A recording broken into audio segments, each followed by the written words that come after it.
Denz, how are you, mate? I'm all good, thanks. And yourself? Yeah, very good. I just very entertaining spar you had there. Yeah, it was a good spar. And that's your last one before the fight, is Yeah, that that's right? my last spar. Yeah. You had double trouble in there, didn't you? Double trouble, yeah. yeah. That's what you call it, double trouble, man. Two of the best, in my opinion, prospects in and around my weight class, and they're southpaw, so it's perfect. That's the Ben and Carl fell. So yeah, man, that was perfect for me.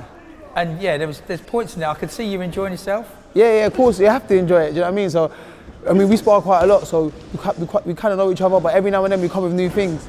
So when I see something new from them, I give them a smile, like, oh, okay, I saw that, and then, vice versa, and we just work. But I always enjoy the work, you know what I mean? I enjoy boxing, I enjoy sparring, I enjoy competing. So when I'm in a nice competitive spar, I enjoy it. I mean, not every spar needs to be hard.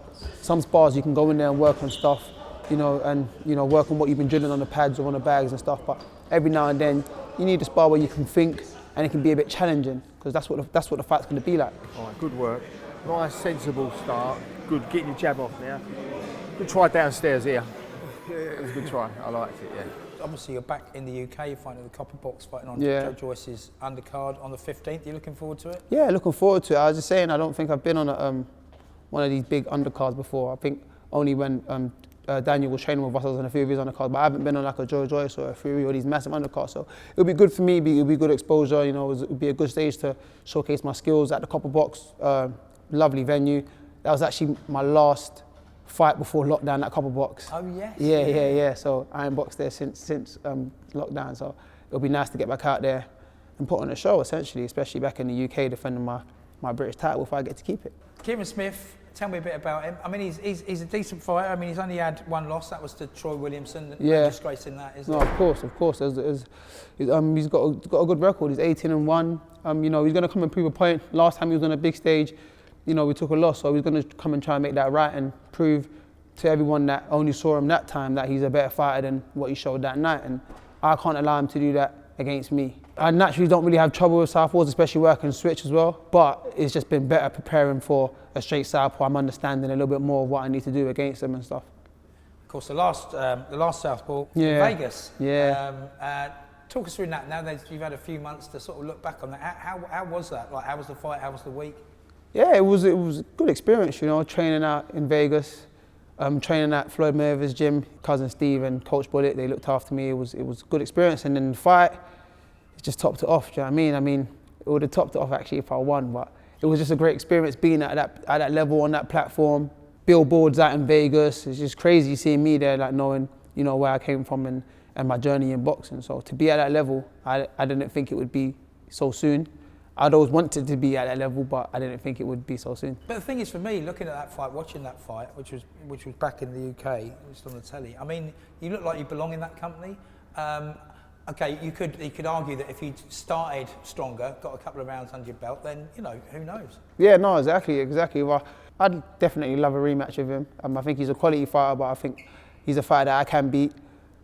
But yeah, if I started the first 4 rounds, when I watch it, I just skip it. Do you know what I mean? I just feel like I just gave it away. At the time, I didn't feel like that, but when I watch it, I can see it.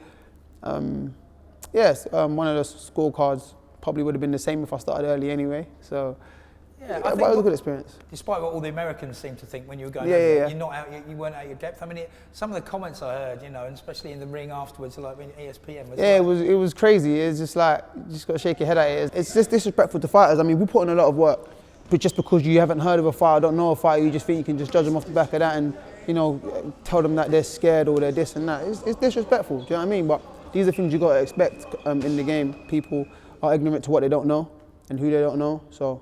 It's just one of those things, but they know me now. Feel good? Yeah. Good. Just put a little bit on there. That should still be on there when you come back, all right? Challenge accepted.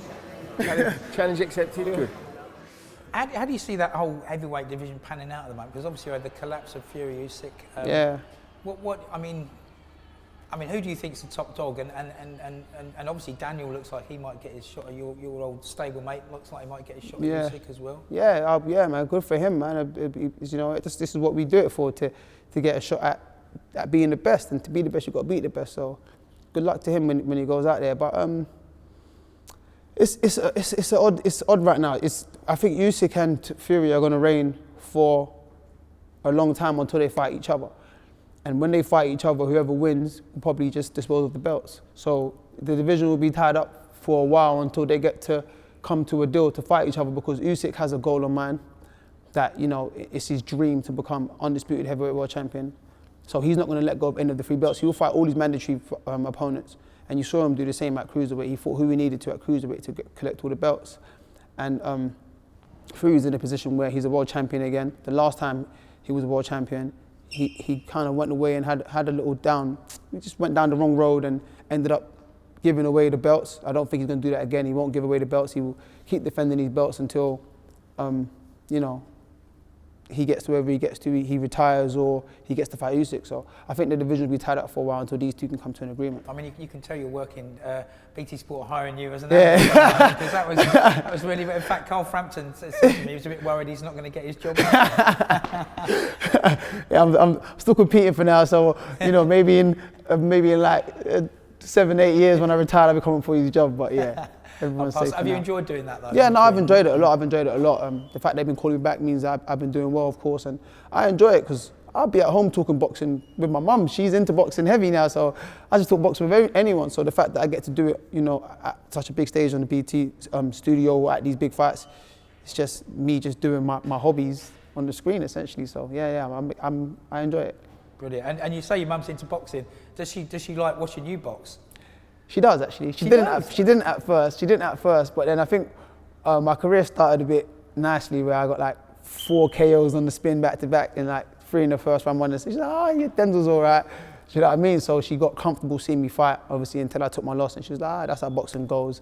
So she's at every fight. Her and my dad, they're at every fight, and yeah, they support me full on. But yeah, they're all right. Final question: what is your mum and dad, and what are we going to see on Saturday night? Why should people tune?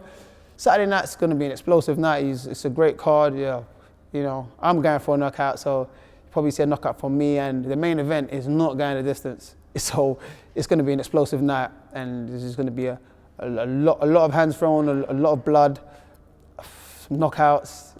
Oh, everyone likes a good fight. Do you know what I mean? But obviously, we all hope at the end of the day everyone comes out there safely. But yeah, it's going to be an explosive night.